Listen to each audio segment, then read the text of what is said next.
So at one point in your life, you realize you're a total asshole. That's how this conversation starts, and Jennifer Cahill doesn't flinch. She takes us from a wild, painful origin story, including the jaw-dropping opening line of her new book, The Recovering Asshole, to the moment at 23 when someone finally called her out in a way she couldn't ignore, and how that became the turning point for a 21-year journey of transformation. Jennifer is an entrepreneur, evolutionary leader, author, speaker, and Lifetime Achievement Award recipient from the Visionaries.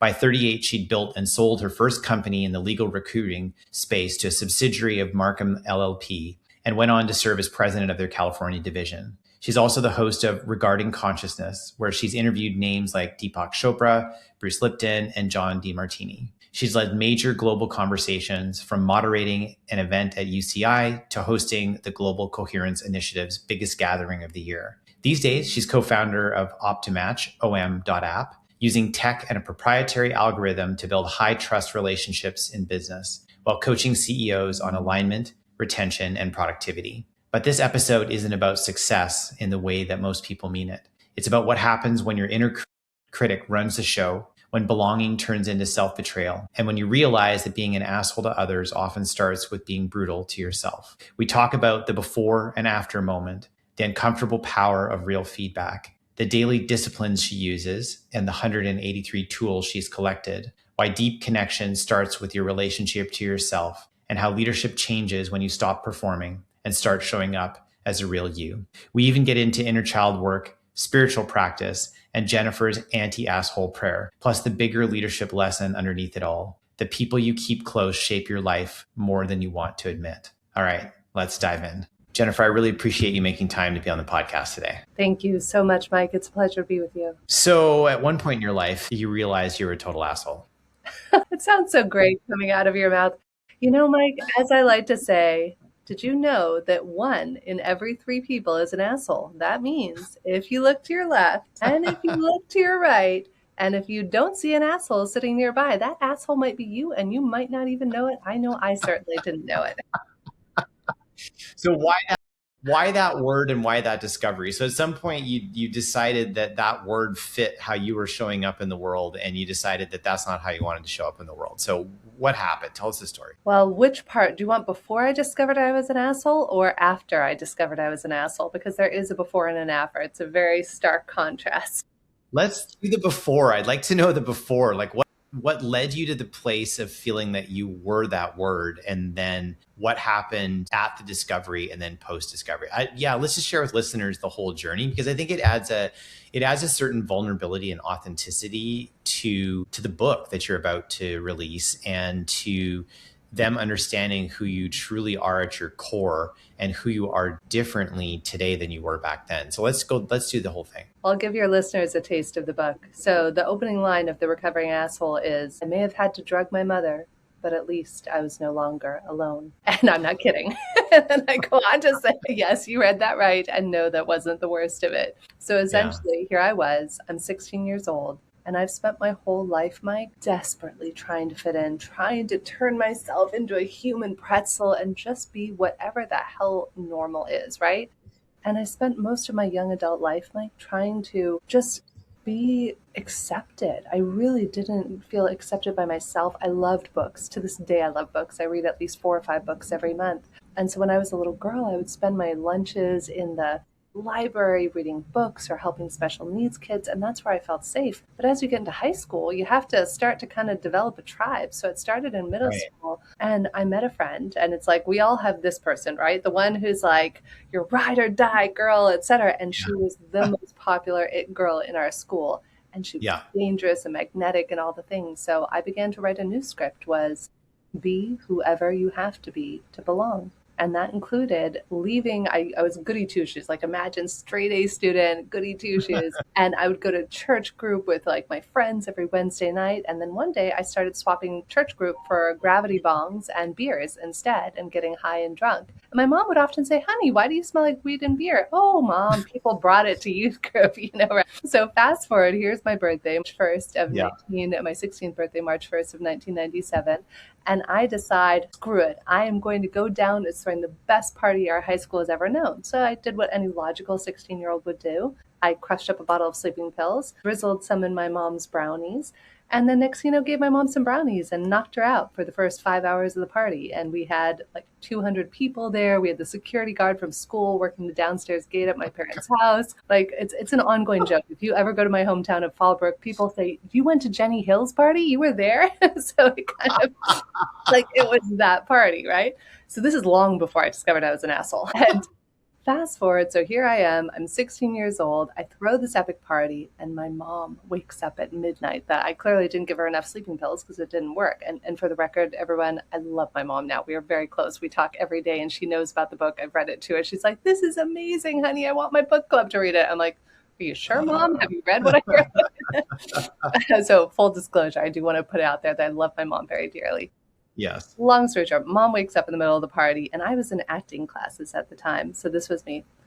Bad people came to my 16th birthday and brought beer, and I didn't know what to do. I'm so sorry. Oh, honey, I'll kick them out. So out kicks, and I got away with murder, right? Till my clever little 16-year-old brain didn't know what to do with a crushed up ball of sleeping pills because it was a huge party. I didn't know if I threw them away at school if people were looking for it. I didn't want to throw it away in my parents' trash. So I hid it in my sister's Easter basket, right? Brilliant idea. I don't know why I did that. Somehow or another, it's 1 month later. It's March 31st of 1997. And I'm out doing what I do every Wednesday night, getting high and drunk with my friends instead of being at church group where I'm supposed to be. And I get a page from my mom. It was back in the day when you have the pagers. It says, "We found the crushed up bottle of sleeping pills. Your life is over as you know it." They found it in my sister's Easter basket. Now, my dad was a firefighter, so he would work 24 hours on, 24 hours off. And this happened to be, this is like something I have a movie. MTV literally almost made a movie about this, but this isn't even the good part yet. My mom finds the bottle. She's like, "Get your ass home." So I drive home. She said, "You're going to be grounded for life. Your life is over." Well, being the dangerously precocious young thing that I was, I said, "The plan. I'm just going to take $2,000 out of my dad's coat pocket where I know he keeps it in the closet, take my mom's car and fly to Hawaii and live there under a fake name." Now, where my 16-year-old drug-addled brain came up with this, I wish I could say I was kidding. It sounds like a great plan. Hawaii is lovely. It is lovely. I mean, why I chose Hawaii too, right? Like, why not Texas or Oregon, where I have family? I mean, dream big, so go big or go home, right? Yeah. So here I am. It's now on the eve of April Fool's Day, by the way. So I take my mom's car. I wait till she falls asleep. I do not drug her that time. I wait till she falls asleep, drive down the driveway with no headlights on. I drive 30 miles south from my parents' house in San Diego. I go to an AM/PM because I'm also clever enough because I don't want them to track any of the calls I've made. And I call from a payphone to book my one-way airline ticket under the name Julia Chase Hart. That's my nom de plume. And it was only lately, Mike, that somebody brought up, "Your middle name was Chase? Really? You came up with Julia Chase?" I never even dawned on me until somebody mentioned that lately. So under the name Julia Chase Hart, I book a one-way flight to, it was Maui. So it must have been whatever the main airport was in Maui. So I decide I also don't want them to find my mom's car and know that I've flown. And I go all the way down to San Diego Airport. I park behind a Hampton Inn, so they won't be able to find the car. And I know that the Hampton Inn will have a shuttle, so I take an airport shuttle, get to the airport in San Diego. Now I have the problem of not having any form of identification under this nom de plume I've just come up with. And so I did what any person would do. I dressed myself up like a 12-year-old, put myself in an oversized sweatshirt, backpack, gave myself pigtails, and I had, $20, $100 bills from my dad's coat pocket. And I went up to the lady at the counter at whatever it is, 5 a.m. on April Fool's morning. And I go up to the woman and I say,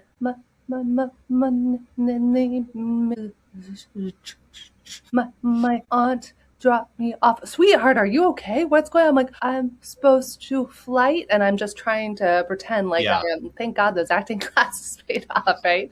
So next thing you know, the woman puts one of those placards on me that says I'm like underage, right? Yeah. And I'm escorted the whole way on the flights. Then the minute I land in Hawaii, in Maui, I decide I'm now 18-year-old Julia Chase Hart, who now is looking for her first job, taking a gap year before university. I had 2 jobs under a fake name, and I didn't even know how many digits a social security number was. That was literally, I didn't have any fake identification. This was all just done in my own mind. But then I had an existential crisis, Mike. I'm standing there. I have a date lined up for that Sunday. I have 2 jobs. I'm living one block off the beach with this lovely family I rented a room from. And I was like, A, I'm not going to be able to get paid. That's going to put a little bit of a damper on my plans because I didn't know how many digits a social security number was or have one.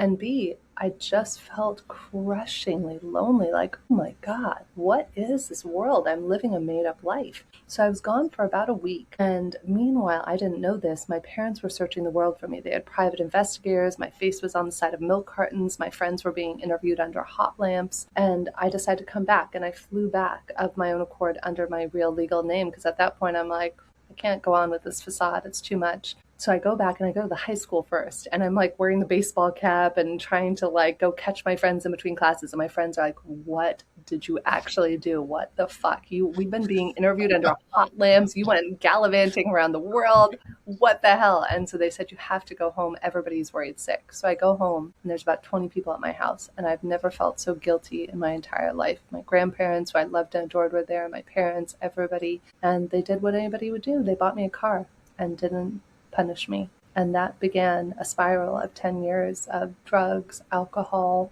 bulimia, 2 suicide attempts, and just hating myself in life because they gave me something I didn't earn. I wasn't met with punishment, and I went off the rails. And I shortly thereafter, I actually left high school at 16 and wound up going straight to college. And then it was only years later that I came back to spirituality and to life. And it was when I was about 23 that I really discovered I was an asshole. Up till that point, I surprisingly still thought I was a good person. So what was that like to the epiphany you wake up at 23 and you realize that the life that you had really built for yourself, trying to belong and trying to fit in with a tribe that you felt was the right tribe to be with, had sort of set up this trajectory that doesn't really work for you anymore. And you have this recognition. What happens? Like you're 23, you recognize this isn't going to work. I need to show up differently in the world. I mean, that's a pretty self-aware place to be at 23, to even recognize that this isn't working. I wish I could say it was of my own volition and that I was an enlightened 23-year-old, but it actually took somebody in a personal development class saying, okay, you are a nasty thing. You're oh, one of the most powerful women I've ever met in my life, except you know what? You're like Godzilla with a huge tail swinging behind you, knocking down buildings wherever you go. yeah, She said, except guess what? Those aren't buildings. Those are people whose lives you're destroying. And that right. was the cataclysmic moment where I was like, oh my God, me? I don't donate to charity. I try to do good in the world. I had a boyfriend at the time. I was successful in my job, and I had to go into my office the next day and say to everybody, have I ever been condescending, demeaning, rude to any of you? Dead silence, Mike, dead silence. Until one girl erupts with laughter and says, you are only the most condescending, demeaning bitch we've ever met, and we have no idea how you're successful. And that began the 21-year journey I've been on now of self-development.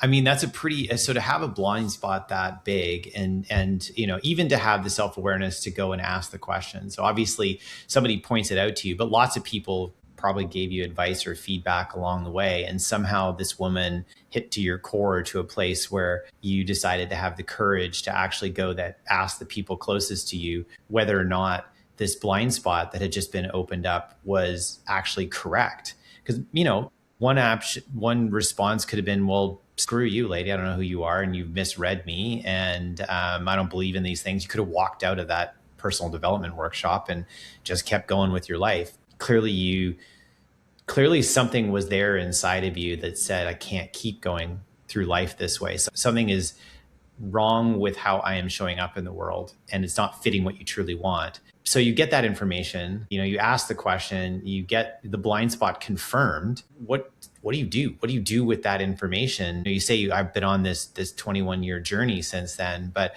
where does that journey even begin? Every single day, looking at myself in the mirror and doing the work. That's how I've now developed 183 tools, or not developed, learned 183 tools. I've developed some of my own tools to better understand myself in the world, to figure out, how do I fit into this crazy mad world? How do I treat myself with kindness? It leads to everything I teach now. My vision, Mike, is that every human being has a deep, meaningful relationship with themselves, others, and their purpose, which is what I call the golden triangle of connection. So now my goal is to be the fairy godmother of human connection, be like, You look under your chair and you get a deep and meaningful relationship with yourself.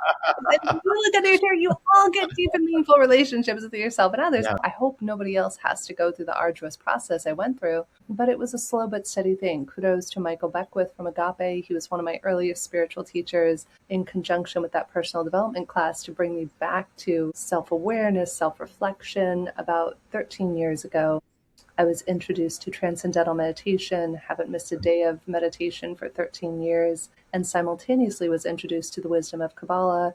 I was very privileged and honored. One of my favorite teachers, David Guillaume, has now become one of the biggest thought leaders in the world, bigger than Joe Dispenza even. And I was lucky that I got to study under him and study how he learned Kabbalah and study how to mentor and train people. So all of this has helped shape me into the human that I am. But there's every day goes by and there's not a day that I don't spend 2 hours a day in prayer, meditation, reflection, and using at least 30 to 50 of the 180 tools on my list. How would you, so you had relationships before 23. Many of those relationships may have continued. Some of them may have fallen away. How would you describe the shift in how you show up in the world for the relationships, for these deep and meaningful connections you've created? And how has that changed your life? Because fundamentally, when you make a shift that big, there are people that actually like you being that way. Like they're in your life because it works for them. And you changing actually wouldn't work for them. And they might even try to drag you back to the way you used to be. So I'm sure at that point, there were people that left your life, and there were probably new people that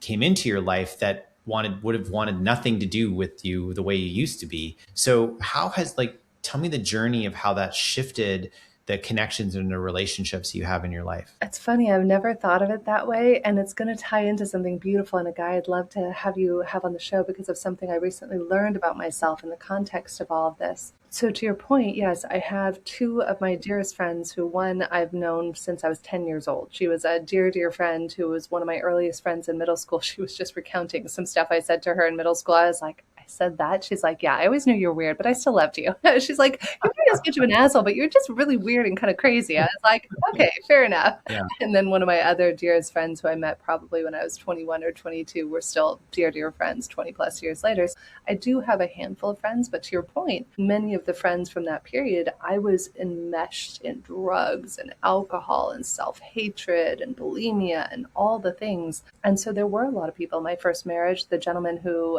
introduced me to the first personal development class was my ex-husband. It's kind of a crazy story. May I digress for a moment? Of course. I was just sharing this with somebody. So have you ever heard of this idea of past lives, Mike? Yep, absolutely. I read a book probably well over a decade ago, Brian Weiss's book, Many Lives, Many Masters, one of the top 5 most influential books in my life, where I read it cover to cover. I remember exactly where I was in 3 hours, and I no longer was afraid of death. I laughed, I cried, I understood the meaning of life in the universe. So I wanted to go see Brian Weiss, and you could do I don't know if he still does it, he's in his 80s now, but you could do group hypnosis with him. So my ex-husband went kind of begrudgingly with me, but was a good sport. So we go in Atlanta to see Brian Weiss, and you have a room, an audience full of 300 people, and Brian begins to hypnotize us all. Now, unfortunately or fortunately, I am the most suggestible person you will ever meet. You can just say, and I'm like, bye-bye.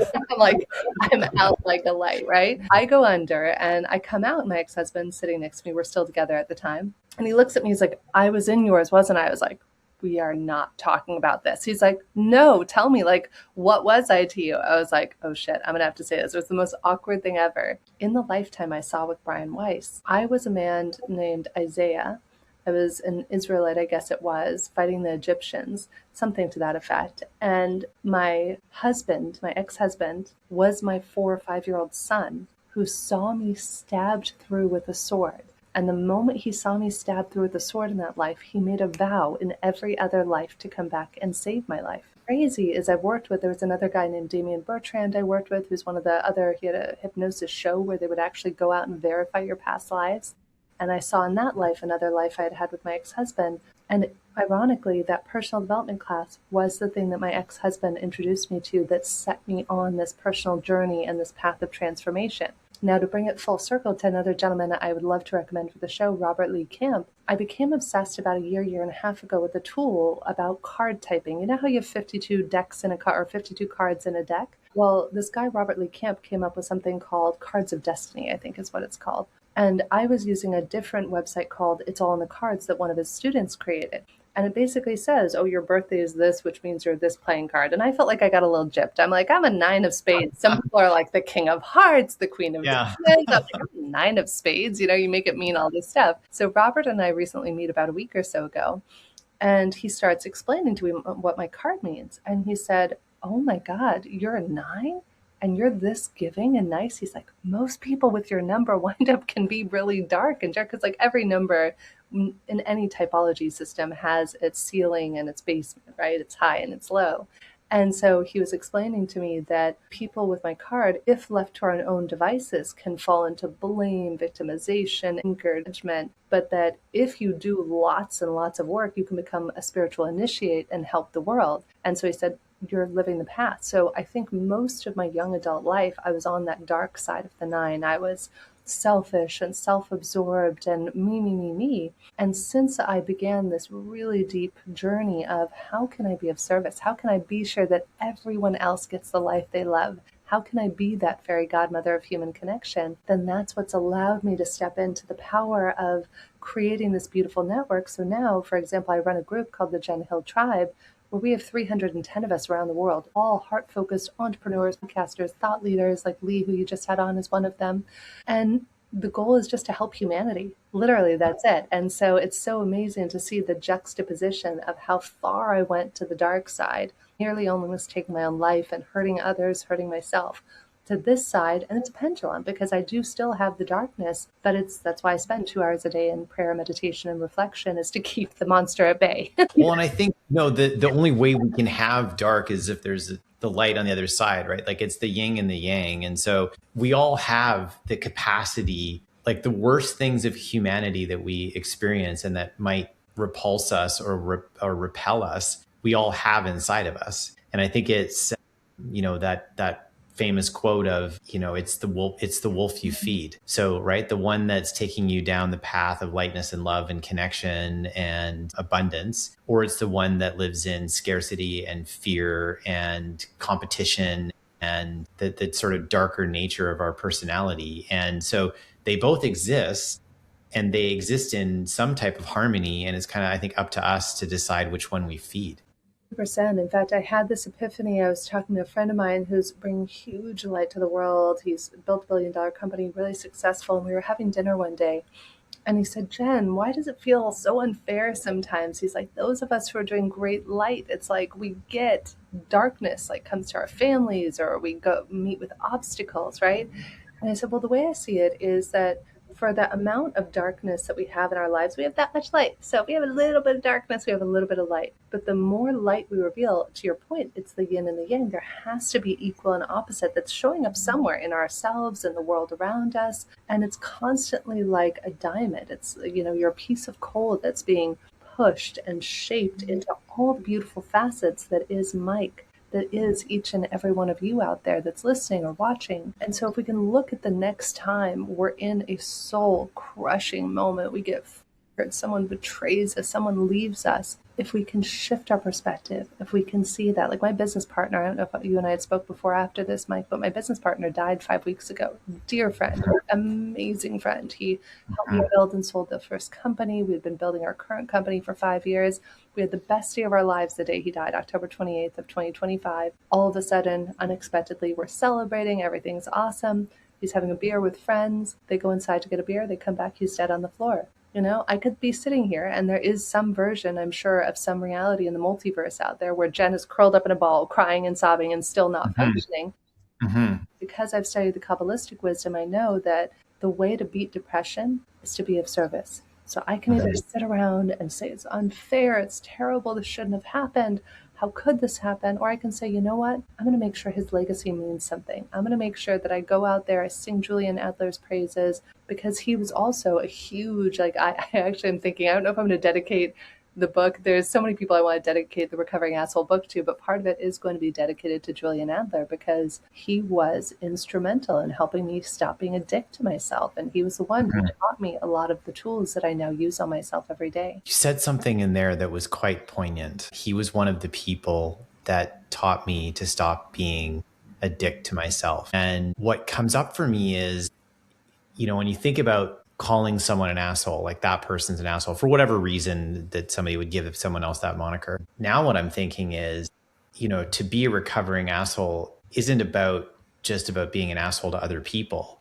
That at its core, it's about being an asshole to ourselves. And I'm curious, when you hear that and you think back of how you were an asshole to yourself first, what does that look like? It's a beautiful question, and thank you for picking up on that. The goal one day is to have classes for everybody: how not to be a dick to yourself, how not to be a dick Yeah. in marriage, how not to be a dick in business. Like, that's a long I don't know. We'll one day get there. But all kidding aside, for me, how it showed up, Mike, is that I had an inner critic. I loved my parents. They were both alcoholics growing up, and my dad was a verbally abusive alcoholic, and I made peace with him. He passed a year and a half ago. But it was challenging because the voice in my head was very similar to the voice that my dad used when he was in his most inebriated states of, you suck, you're worthless, you're a piece of shit, you're just dumb. And, it was pretty harsh. And so that was the critic that I lived with. And I'm totally clear. I don't feel sad about it all. I'm like, oh my gosh, my parents helped me to be the person I am today, who gets to write this book and share it with the world. So I don't regret it, but I do regret the pain I caused myself. I mean, when I was bulimic, I would throw up 20 times a day. And when I say I almost died, it was by sheer miracles when I tried to take my own life. One time I was so desolate and lonely. I'd been like out with a bunch of friends. I was 17 years old. We're out in the desert. And I remember everybody else is just throwing out back a few beers and being merry. And I remember sitting on this dune in the middle of the desert and going, I'm never going to fit in. I'm never going to be normal. And at first I was going to try and jump off of a building, but I couldn't think of a high enough building where I would guarantee I would die. So I went to the gas station and bought a box of Somnic sleeping pills. And I took every single pill in the box, and I wrote the note, and my car is half hanging off a cliff about 30 minutes from my parents' house. And it was the wildest thing. Instead of dying, I wound up hallucinating. It was like I'd taken psychedelics of some sort. And what are the odds of this? This is how divinely protected I've been my whole life, Mike. I think for this moment, to help as many humans as I can not go through the pain I went through. Yeah. So a woman named Natalie, who's a friend of mine, happened to be house shopping in the area that's 30 minutes away on a remote side road and finds me wandering. And so if they hadn't gotten me to the hospital, pumped my stomach, I don't know what would have happened. And yeah, so it was moments like that where I was just so cruel. It was just in my head, and finding out I was autistic 8 years ago really explained a lot, because I just never felt I could figure out how to be human, right? And one of the most poignant moments with Julian, I remember, so Julian was the first real coach I ever hired, right? Business coach. And he was such a good sport. And I remember at 6 o'clock on a Monday night, one of our first coaching sessions ever. And he's like, tonight, Jennifer, I'm going to teach you how to speak to your heart. And I'm like, go fuck yourself. I'm going to fire you by the end of this. And seriously, I love you, Jules. And that was one of the most pivotal moments in my life of teaching myself how to listen to my intuition, how to listen to my higher self rather than that horrible, harsh critic. I was working with a coaching client, and we were just reflecting on, I said, oh, what have you gotten out of the last year that we worked together?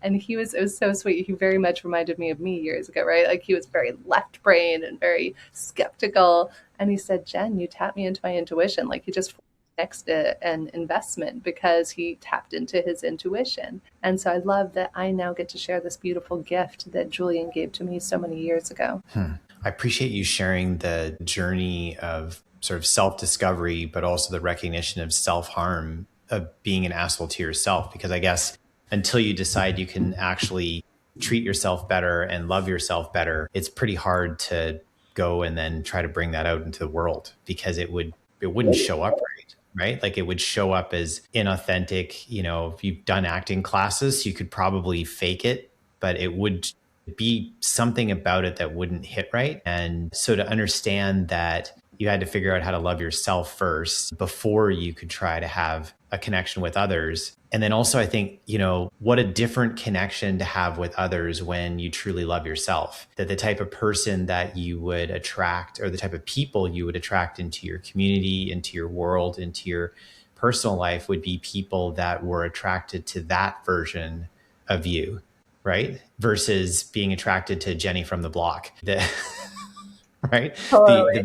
The pre 23-year-old that was not living in a place that was sort of in accordance with who you truly were at your core. And it makes me think about, there's this wonderful image that there's this art sculpture, sorry, that is at Burning Man and years ago, and it's a giant wireframe, I know. and Yeah. yeah, it's a man and a woman wireframe, and their backs are up against each other, and then inside there's this, like, like the Philippe's dark bubble couch, so like that white plastic that's shaped like a bubble person. That's inside the man, and then in the woman there's a female version of that, and the two are trying to touch each other through the wireframes, through the backs, and they're lit up. And the two people that are back to back are like hunched over, and their whole body doesn't look happy, and their backs are facing each other, but inside are these little children that are trying to reach connection and reach their hands out to each other. If you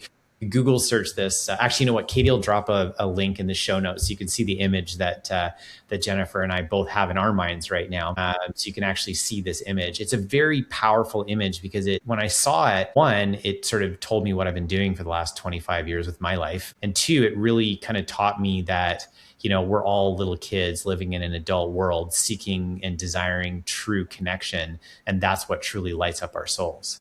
That's it. And that's why every day there's not a day that goes by that I don't check in with my inner child, Mike. And I'm shocked as a 44-year-old woman when I talk to my little girl every day and I say, hey, my love, how are you doing? What are you feeling? I kid you not. Sometimes she'll be like, I'm sad or angry. I'm like, shit, who are we sad and angry with? Yeah. I'm like, what's going on here? It was so funny. Like a week and a half ago, I normally take her to Disneyland every year. Like her favorite things are ice cream and dancing. Like those are my inner child's favorite things. And I like really, since I started doing inner child work, there's not a day that goes by that I don't dance. And I give her ice cream as much as humanly possible. Like, right? Metaphorical, although one of my teachers did teach me I can also give her metaphorical ice cream. Not as satisfying, but still do it. Yeah. Right. About a week or two ago, I'm checking in with her and her back is to me. And this is in my mind's eye as I, with her. And I'm like, sweetheart, what's going on? I'm not talking to you. I'm like, oh God, what did I do? I was like, oh my gosh, sweetheart, I'm so sorry you want to talk. No, I won't talk to you. And I'm like, all right. Yeah. So I'm trying to figure it out. And for a few days, she's pretty upset with me. And we're at the end of the year. And then all of a sudden it dawns on me, I forgot to take her to Disneyland this year. And every year I take her to Disneyland. It's her favorite time of year. We get her a princess crown. She gives the princess a look at it. And I go, I'm like, sweetheart, are you okay? Are you upset about Disneyland? I'm never talking to you again. You broke your promise. So I'm like, oh shit. And then I tell my husband, I'm like, honey, my inner child is upset. He's like, I'm so sorry. We forgot to take her to Disneyland this year. And we're all upset. We're not upset like 44-year-olds. We're upset 4-year-olds who didn't get taken to Disneyland or whatever, right? It's a metaphor, but it's a metaphor, but it's also just true. I think, to think that we aren't children living out an adult life. I think there's so many Instagram memes that make me laugh where it's like, my whole goal as a child was to grow up and be an adult. And now I'm here and I wish I could be a child again. Right. And because like, there's all these responsibilities and I have to go to work and I have like stresses and I have all these things I have to take care of and people rely on me for all these things. And it's like, this is not how cool I thought adulthood would be. And so I think, if you're listening to this and you're like, oh, inner child work or whatever else, is like, honestly, we're just all kids living an adult existence, trying to figure this out.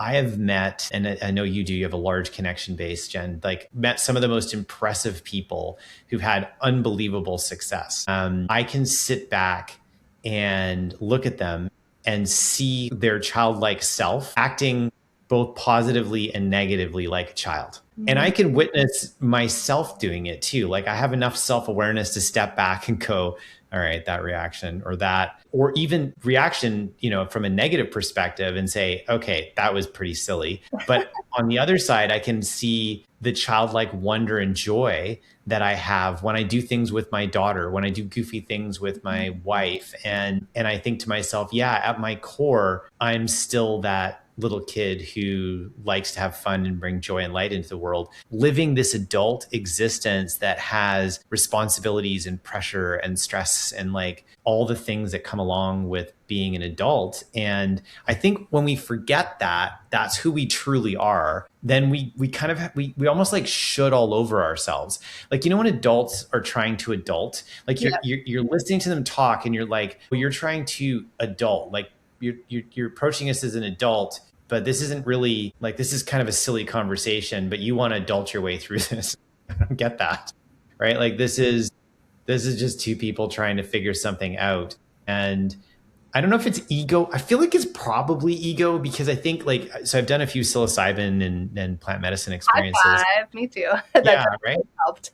And the little boy in me showed up, and I kept calling him Mikey. And it was funny because I saw that and I realized how much my inner child was able to describe to me the things that I just couldn't put into words as an adult and what I needed. I get it, 100%. Yeah, it's when I did my first psilocybin journey, that's when I started really dancing every day. I used to be so embarrassed. People would make fun of me for dancing. Being autistic, I tend to be a little bit gawky and a little bit clumsy sometimes. So for years, I was made fun of. And I'll always remember my 40th birthday. Some of my best friends were throwing me a unicorn onesie birthday party. It was during the midst of COVID. It was like 2021. I was flying to the Maldives, and I remember I had so much fun. I must have shocked the poor people in the UAE so bad. So I had to fly via Dubai. And I wore my unicorn onesie on the plane. I'm being driven through Dubai airport. I'm dancing in the unicorn onesie. And that was one of my favorite moments. Like, my inner child is like, I don't care what anybody thinks. I don't even know how they let me board the plane in the unicorn onesie. Yeah. They did. Well, and I think that's kind of this heart, like Brene Brown talks a lot about vulnerability.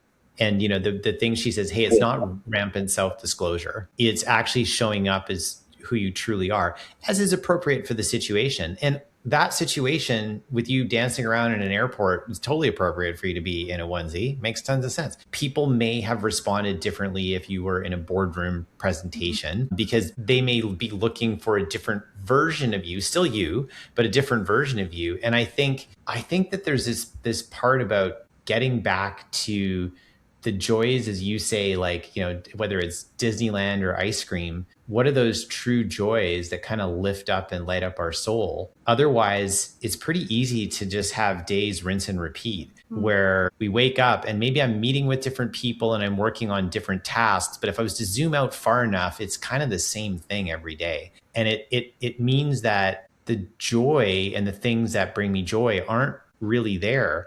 And no one, the thought of well, I'll be able to do that when ... occurs. Like that kind of that if then theory. If this occurs, then I'll be able to be joyful.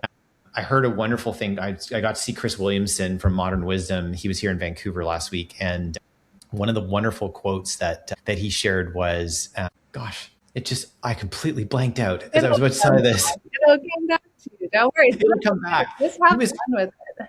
Yeah. And so, I'll think of the quote, but he was so on point into how he showed up in his most vulnerable way. And I saw him up there on stage and I'm like, yeah, that's who he is when he walks around talking to his friends, good, bad, and ugly. That's just who this guy is. And I loved that that's how he was showing up with that level of vulnerability. And, his comment was most people are so self-interested and concerned about what's going on with them that they don't really even care what's going on with you, nor will they even remember. And so why care? So why not just show up in your authentic, vulnerable, silly, goofy, whatever your true personality is, just show up with that. And then the people that are supposed to be around you will show up. And the people that aren't supposed to be around you will be repelled by that. And that's okay. Can I share with you my favorite thing? Yeah. Please. I call it my anti-asshole prayer. If anybody wants to anti-assholeprayer.com. Okay, we'll drop that in the show notes so that you can just click on it. Yeah. Anti-assholeprayer.com. It includes some of my other favorite mantras. So if you go to that website, it'll take you to a place that you can sign up and get all my favorite mantras. But just for you, I will share it with all your listeners. This is my anti-asshole prayer. I say every day, universe, God, whatever you choose, please remove anything or anyone who is not meant to be in my life. Give me the wisdom to know it's happening for my good and draw the right people and resources towards me. And that's how, poof, all the assholes in my life just disappear. I just have the most wonderful people like you and others that show up, and I just don't worry about it. I used to be so rigid about who I met with and are people on time and this. Now I'm like, cool, somebody doesn't show up, awesome. The asshole prayer zapped them. I'm not worried about it. I love that prayer. And I love the choice that you're making there because, I remember reading Robert Kiyosako's Rich Dad, Poor Dad book forever ago. And in chapter 4 at the almost the very end of the chapter, at the bottom of the page, it says, there's these 10 blank lines and it says, write the 10 people that you spend most of your time with. And I'm like, so I write down the 10 people. Then you flip the page over and at the top of the next page, it says, your political views, where you eat, who you marry, the friends you have around you, where you shop, the movies you watch, the books you read, the job you have, the opportunities you get, the vacations you take are pretty much controlled and heavily influenced by these 10 people. Yeah. And I looked at the list and I was like, shit. And I crossed off 4 names. And it dawned on me that I don't want these people influencing me, not to that level. And then the next sentence it says is, in 5 years, you will be the average of those people. And I'm like, I got to upgrade. And I don't mean that in a disparaging or a diminutive way, but like I need to not just upgrade, just change for the people in my life. The crazy thing is that the 4 people that now occupy those spots, I hadn't met yet. They're my 4 BFFs.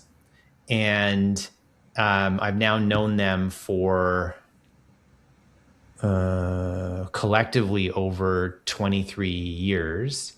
And I still have one of my very closest friends that I've had since I was 13. So that's 40 years. So I didn't realize that I was auditioning, and I actually didn't even like go search them out. I just knew that I had 4 spots open, and I wasn't searching to fill the 4 spots. I just recognized that I just needed to shift. And, I think the universe seems to abhor a vacuum. It seems to draw in. And by crossing those names out and leaving those spots blank, I effectively created a vacuum that drew to me 4 of the most incredibly wonderful people who have significantly altered the course of my life and become so close to me. And I'm incredibly grateful for them. And I hadn't even met them when that vacuum was first created. I totally get it. I remember I closed my friend door back when I moved to Lisbon about 4 or 5 years ago. And there was somebody who kept trying to be introduced to me by a friend. I'm like, I don't need more friends. I have enough friends. I have the friends I need. And through serendipity, this friend of mine doesn't take no for an answer. And so she and I bump into each other at a mutual friend. So she's like, you're Jen. I've been being told we should go out for brunch for months. I'm like, I know. I'm trying to avoid getting new friends. It's like, and then we wind up going out. And she became one of my dearest, most influential friends in my life. And I'm just so grateful that the universe is like, you're not done making friends yet. You still have people to make friends with. So I'm like, cool. I'm always open. One of the things that I always tell my team at work is, we've been doing this work for 25 years now. We have not yet met all the clients and all the people that we're going to get to partner with who are going to fall in love with being on a team with us.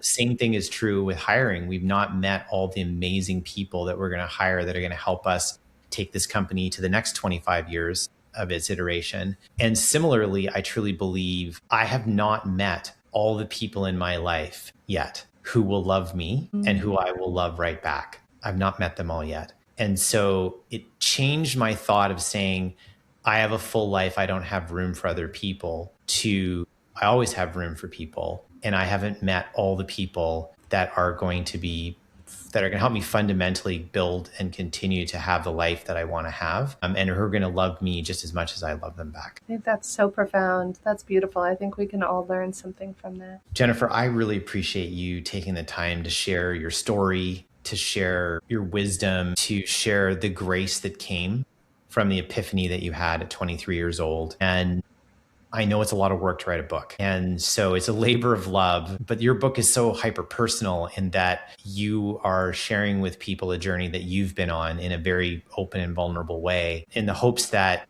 you can help people who recognize that this isn't it, that maybe how I'm showing up in the world isn't the way I truly want to show up, how I want to be remembered. And if there's people in their lives who are not showing up for them in a way, to be able to recognize that as soon as possible so that they can open up the space for the people that truly should be in their lives to help them take that next journey. Yeah, thanks, Jen. Thanks for being here. Thank you, Mike. I loved going deep with you. I love that you called me out as an asshole at the top of the show. And thank you for went on this asshole-y journey with us today.